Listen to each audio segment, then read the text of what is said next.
याकूब इसहाक का बेटा था। इसहाक अब्राहम और सारा का बेटा था। याकूब और ईसु जुड़वां भाई थे। इसहाक से याकूब ही ने बरकत ली थी। याकूब ने अपनी जान बचाने के लिए अपने मामू के घर रहना शुरू किया और तकरीबन 21 साल वो वहां पर रहा। याकूब की 2 बीवियां थी, एक लैया और राखल। ये दोनों लाबन ही की बेटियां थी।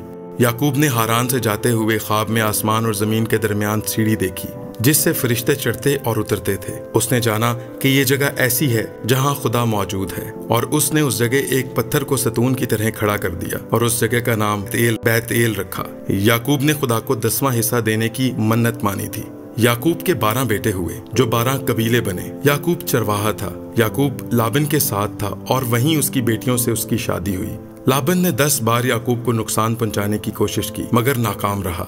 याकूब की मुलाकात फरिश्तों से हुई। याकूब ने एक शख्स से कुश्ती लड़ी और उससे बरकत ली। बहुत से लोगों का कहना है कि ये शख्स और कोई नहीं बल्कि यीशु है। कुछ लोगों का कहना है कि ये एक फरिश्ता है। और याकूब उस शख्स के बारे में कहता है कि मैंने खुदा को रूबरू देखा। खुदा ने याकूब को बरकत दी और उसका नाम याकूब से बदलकर इसराइल रखा और कहा, क्योंकि तूने खुदा और आदमियों के साथ जोर आजमाई की और गालिब आया। याकूब सब कुछ हासिल करने के बाद वापस उसी जगह बैतेल अपने घराने के साथ चला और खुदा ने उसे बरकत दी और वो वादा जो अब्राहम से खुदा ने किया था याकूब से बांधा। याकूब ने यूसुफ के दोनों बेटों को बरकत दी और वसीयत की और उसके बाद उसने वफात पाई।